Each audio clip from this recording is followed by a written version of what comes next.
You won't get it in a sermon, you won't get it in a song, but you will get it at the Lord's table. Dr. Tony Evans says communion is the place where God's covenantal authority can be accessed. There is not power in the juice, but there's power in the blood.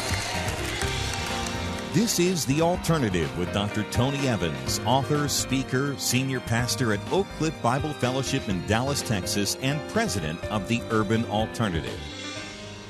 A little piece of bread and a tiny cup of grape juice. To some people, that's all there is to communion. But Dr. Evans says that finding the richness in the ritual starts with understanding what it means and taking it more seriously. Let's join him as he explains. The book of Malachi is a book of questions and complaints. The people are complaining God is nowhere near. He can't be found. He's not blessing them. He's not taking care of them, and we still going to church. We still worshiping you, and you're not coming through for us. We don't get it. And God's complaint back is, the reason you're not seeing me, you're not giving me what my name calls for. You're just giving me what you want. And even that, your governor wouldn't take. Lambs that are blind and lambs that can't walk and riddled with cancer, and you bringing them and offering them, and you don't understand why I'm not all that excited about you showing up at church so that I can receive your leftovers. I am a great king. They want to know, what are we doing wrong? Well, in addition to the leftover worship that they were giving him, he says in verse 12, something that I want to focus on today. He says in verse 12, for you say that the table of the Lord is despised. Now let me tell you what the table of the Lord is, or was back in Malachi's day. It was the altar.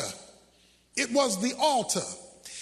On the altar is where they sacrificed the animals to God. Why is God upset, if I can use that word, at their complaint about the table, the altar? What was it about this table that they should not have been complaining about? In fact, they should have been excited about the table, but instead they were weary about the table. Let's talk a little theology for a moment. God is transcendent. Transcendence simply says that he sits outside of his creation. Now, he is involved with his creation. He's immanent, but he is transcendent. I mean, that's pretty spectacular that God is greater than the sum total of everything he's made. And he's made the universe, which is why when you get to heaven, it will take you an eternity to learn about him, because there is no end to him. Because he's greater than everything that we've made. And we can't even get to the end of our galaxy, more or less the whole universe. He is greater than the sum total of what he's made. He's a great king. Now, at the core of his transcendence is his holiness. That is his uniqueness. Everything about him is distinct from anything else. The problem occurs is that when sin entered the picture, it created a blockage between the transcendent God and man. Because one of the things about God that is holy is his righteousness, that is his separation from sin. So this transcendent God could not have fellowship with sinful man. Going all the way back to Adam and Eve and all the way forward, God's transcendent righteousness could not interact in a meaningful way with sinful men, because guess what? He does not lower the standard. He can't. It would be against his character to lower the standard. So what God did was come up with a way where sinful men could remake contact with him.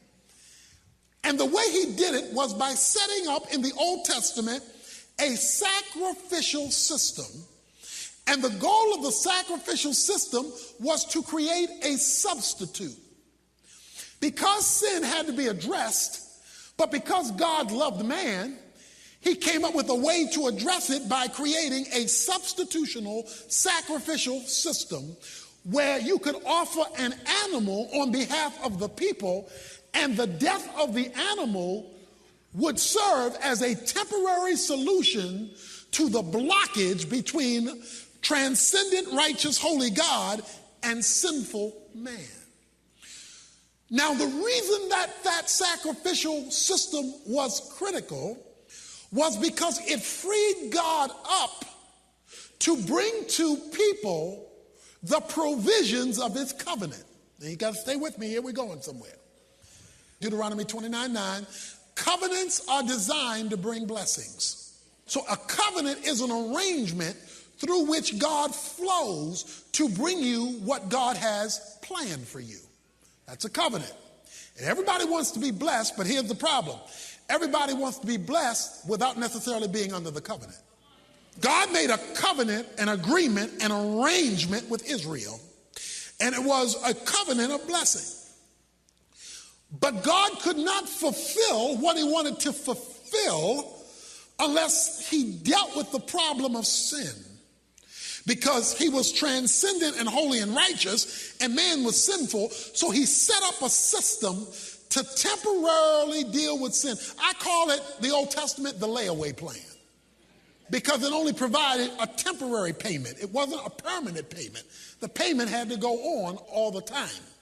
The big day was the Day of Atonement, when they would take a goat and they would kill the goat, and then the priest would come and lay his hands on the second goat called the scapegoat, and then they would take the scapegoat out the nation to signify the sins of the nation were being removed, so God would be free to operate within his covenant for Israel. Sometimes the scapegoat would wander back in camp, so they get a little shepherd boy to take it out and push it off the cliff. The Greek word for that is apolutrosis, pushed off, never to show up again. All right? So they had to go through this routine because of God's unique relationship through the crafting of a substitute in order to free God up to do for the people what God had promised to do. The book of Malachi is their complaint, and you'll see it come up because they got locust problems that won't go away. Their economy is in wreck. The families are in disaster. You know, in other words, America.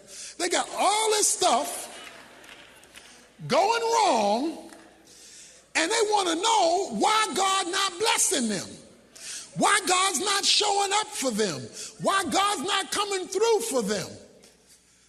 While they say the table of the Lord is despised.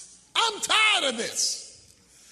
Well, what they did not understand was, if it weren't for the table, if it wasn't for the sacrificial system, you could have no contact with God. That the contact with God was tied to the table. And when there was no table, when there was no system operating that freed the transcendent God from interacting imminently with sinful man, that you would now be subject to the consequences, watch this, of the absence of God from your life and from your nation. So when they removed themselves from the table or despised the table by lowering the standards, that allowed, as you'll see referred to a number of times in the book, the curse to come. That is, the negative repercussions of sinful men having a blockage that's not linking them to God. He says, you're tired of something that's the source of your life.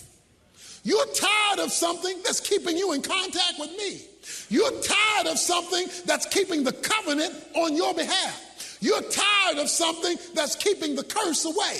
You're tired of something that is responsible for the blessing to flow.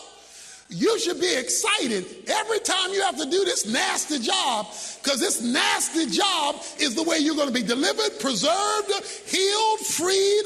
This nasty job is the thing that keeps me linked to you, because I can't lower my standard, but I can accept the substitute. So he's there saying, I am a great king. You should be excited. I know you don't like it. I know it's bloody. I know, it doesn't smell good when the meat's cooking on the altar. I know there is inconvenience. But if you could ever see what this thing could do for you, if you took this table seriously, you wouldn't complain. You'd be hopscotching and flipping and jumping and jerking to get to that table, because that table was transforming in nature. Now, we now flip to the New Testament. The division in the Bible is between the Old Testament and the New Testament. Or let's put it another way. Between the Old Covenant and the New Covenant. The Bible is divided by covenants. That is, by arrangements that God has. He had an arrangement in the Old Testament, the Old Covenant with Israel. He has an arrangement in the New Testament, the New Covenant with the church. Both covenants have a table. So I want to use the Old Testament principle and take a trip to the New Testament table, because the principle is carried forth covenantally. That is, the principle that it is the table that frees God up to move on your behalf. And it is the despising of the table that removes God from being able to move on your behalf. In other words, some of us aren't benefiting from the covenant because we have the same view as in Malachi about the table. Their view of the table was, I'm sick of this. God's view was, if you only knew what that table meant. You up there complaining about the thing that's designed to solve your problem, to bring you deliverance, and to give you victory. So let's turn our Bibles to 1 Corinthians chapter 10, and let's look at the table a little bit closer. He says, beginning in verse 16, is not the cup of blessing which we bless a sharing in the blood of Christ? Is not the bread which we break a sharing in the body of Christ? He's talking about communion. And he says, when you break the bread, you share in the body. When you drink the cup, you share in the blood. There is a sharing of the person. Body and blood is the whole person. When you commune with me, you're not just eating bread and drinking a cup, you're sharing a life. So yeah, you got a piece of bread and you got a cup, but with the bread and the cup, you're actually entering into the life. So it's not just, in Malachi, they said, I'm tired of this ritual. In Corinthians, they were tired of the same ritual, because in both testaments, they lost sight of the meaning. They thought, well, we just going through it. Okay, we got to do this. Okay, give me the bread, give me the cup. Paul in Corinthians said, hey, you done missed it. You are sharing the life. Now, why do you need to know that when you take communion, you're sharing the life? 1 Corinthians chapter 10, let's go down a few verses and let's look and see verse 21. You cannot drink the cup of the Lord and the cup of demons. You cannot partake of, watch this, the table of the Lord and the table of demons. Oh, do you know what we just discovered? There are two tables. There are two tables. A table is a place where you eat. He says, the Lord has a table and demons have a table. He's writing to Christians. And he says, you Christians at Corinth are trying to eat at two tables. On Sunday, like in the Old Testament on Saturday, you come to the Lord's table, fussing and cussing. The table is tiring. But then you go out and you mix it up with the pagans and you go to another table. Because there are two tables. Remember, the purpose of the table is to share the life. When Dr. Evans comes back in just a moment, he'll talk about the unwelcome guests we sometimes invite to that other table. Right now, he's here with this thought for us. When a person makes a contribution to the Urban Alternative, they are making an investment. They're not just giving a gift. They're making an investment, because we're going to take that gift and we're going to use that gift to expand our impact in the lives of hundreds of thousands of people, not only around America, but around the world. We're going to be seeing people's personal lives changed as they come to Christ and as they grow into discipleship as followers of Christ. We're going to use that gift to strengthen churches, to help the pastor become more equipped, more effective, to give them tools and resources to use for the growth of their ministry. And then we're going to give them a template for changing their community through the National Church Adopted School Initiative. And your gift, the gift of a person to the Urban Alternative, will help us do that and replicate that over and over again. So no, it's not just giving so you can hear a sermon. It's giving so you can help change your world. Your gifts are the only way we can continue bringing you this program each day. But as Dr. Evans said, your investment in the alternative does so much more. And if you can help us right now with any contribution, large or small, we'd like to say thanks by sending you Tony's current 10-CD sermon series, Taking God Seriously. This special offer is only available for a short time, so don't wait. Visit us at tonyevans.org or call 1-800-800-3222, where friendly team members are standing by in our resource center 24 hours a day. Again, that's 1-800-800-3222. I'll repeat that information again later. Right now, here's Dr. Evans once again with more of today's lesson. So the first thing you need to know is that in the New Testament church, there were demons. And they actually invite you to have dinner with them. Why do demons invite you to have dinner with them? So that they can share their life with you. Stick with me now. The Lord has a table, and we said the cup of blessing, the bread, the body, is to share the life. He says there are two tables there. The Lord offers you his table. Now, here's what you need to know. Many of the problems we have are not merely problems because of the problems, but because of the demonization of the problem. In other words, the problem is made worse because demons have adopted the problem. So you're not just battling the problem, you're battling the demonization of the problem. Which is why the problem won't go away, because demons keep it coming back. So to fix the problem, you can't just fix the problem, you've got to fix the demon's engagement with the problem. He says because at this table, demons are involved. It's not just the issue, it's the sharing of the life. What many Christians don't understand is that while you may eat at the Lord's table on Sunday, if you switch tables, you get to share the life of the demons. So we're actually battling the wrong problem. We're battling the things we see, not the demons that have entered into the things we see. So we're not battling the thing that we really need to get rid of. And that's why it either doesn't go away or it keeps coming back. Look, if you happen to see, I know you don't have this in your houses, but if you happen to see a roach, you stomp on the roach, it's gone. Kinda. Because behind the wall are nieces, nephews, uncles, aunts, and cousins.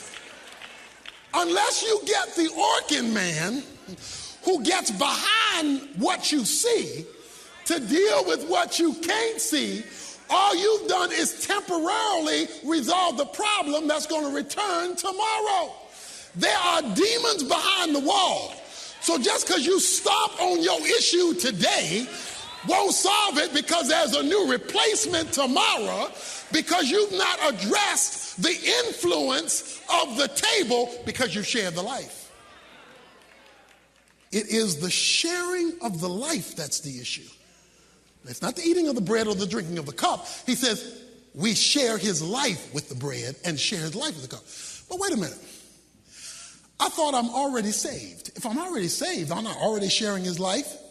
Well, yes and no. If you're married, you are sharing the life of somebody, and somebody's sharing your life because you are legally sharing it because you got married. But we all know you can be both married and miserable. Now, when a couple is physically intimate, sexually intimate, they are now sharing life at another level. You are sharing life simply because you're married. That's legal sharing. But sexual intimacy is a sharing of life because you are sharing one another at a more intimate, intense level. Now, so you can be relationally connected without intimately connected. A lot of Christians are relationally, legally saved without being intimately connected with the sharing of Jesus' life. So Jesus Christ is inviting you to share his life at another level. Because these people are already saved he's talking to, but he's telling them that there's this other table. And this other table wants to share their life with you too.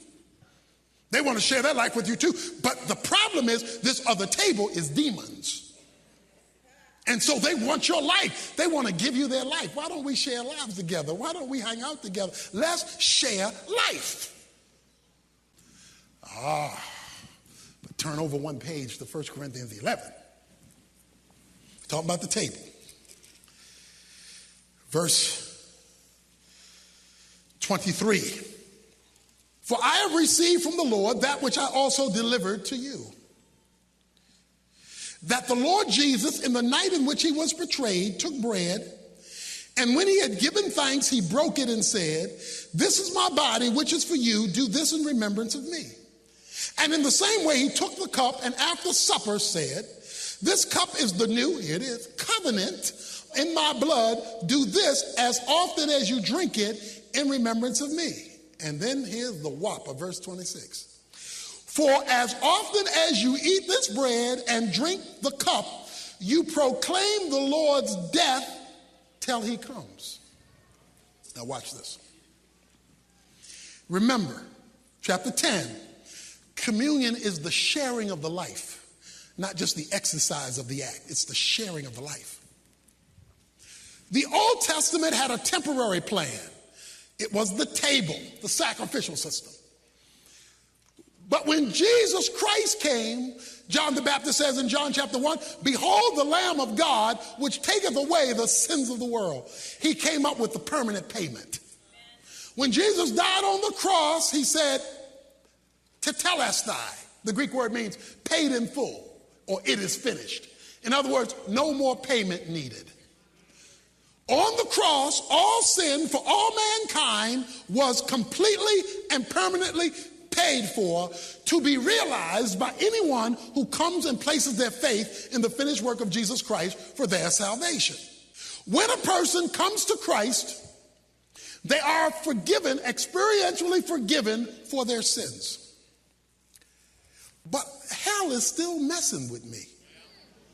And it messes with me in a lot of different ways. It messes with me with my money. It messes with me with my mind. It messes with me in health issues. It messes with me. And hell is, see, the problem is we see problems but don't see the hell attachment.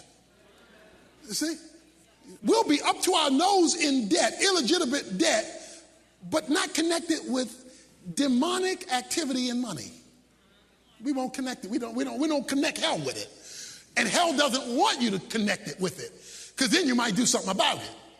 As long as he can just make you stare at the problem and not see the hell connection, the table, that you're actually sharing the life's hell in the area of finance, or in the area of relationships, or in the area of sex, or in the area of, or whatever. If you don't see the spiritual, then you're going to miss how to deal with the thing you think is the real problem. He says on the cross, here it is now, on the cross, Colossians 2:15 says, that on the cross, Jesus defeated the devil and put him to open shame, it says, publicly disgraced him. In the spiritual realm, on the cross, not only were sins defeated, the devil was defeated. Now watch this. The devil was defeated. You and I no longer have to sit at his table, although we constantly get invitations to join him for dinner. And he is defeated. Freeing God up to work his covenant on your behalf. God is now freed up by the death of Christ, but watch this, but only if you're at his table. So he comes up with this table we call it communion. It's the table of the Lord's Supper. And here's what he says. Now, this is where all this is going. This is my body, verse 24 says, which is broken for you. Do this in remembrance of me. Now watch this. Verse 23 says that when he called them together, he gave thanks. Now wait a minute, I don't get that. He getting ready to die and he giving thanks. What is he giving thanks for? He says, I'm giving thanks because this is broken for you. The reason I'm giving thanks is because what it's going to do for you. It's going to do something for you. That's why the communion is called the Eucharist, or the giving of thanks. Because at the time you take communion, you should be more thankful than any other time. You should be more thankful than the sermon you hear, or the song you like, or the building you're in, because none of that defeated Satan. My sermons can't defeat Satan. These singers can't defeat Satan. They can teach, they can inspire, but they have no power in and of themselves. But communion, for which you really ought to give thanks for, why? Because of what he says in verse 26. For as often as you eat this bread and drink this cup, you proclaim the Lord's death until he comes. Proclaim his death to who? About what? What am I proclaiming? Okay, you give me the bread, you give me the cup, but it says you're doing more than taking the bread and cup. It says you're preaching a sermon. But I'm preaching a sermon to who? About what? Here's the good news of communion. Communion is not merely taking bread and drinking cup. It's sharing Christ's life. When you share Christ's life, you get to preach a sermon. To who? You get to preach a sermon to the demons. Because it's the demons that are your problem, because they got this competing table. Communion is the place of covenantal authority. You won't get it in a sermon, you won't get it in a song, but you will get it at the Lord's table. Because he says, there you get to proclaim my death. What did my death do? Colossians 2:15. It put the devil under your feet. What he's saying is, what I did 2,000 years for you on Calvary, you can bring up to today, because there is not power in the juice, but there's power in the blood.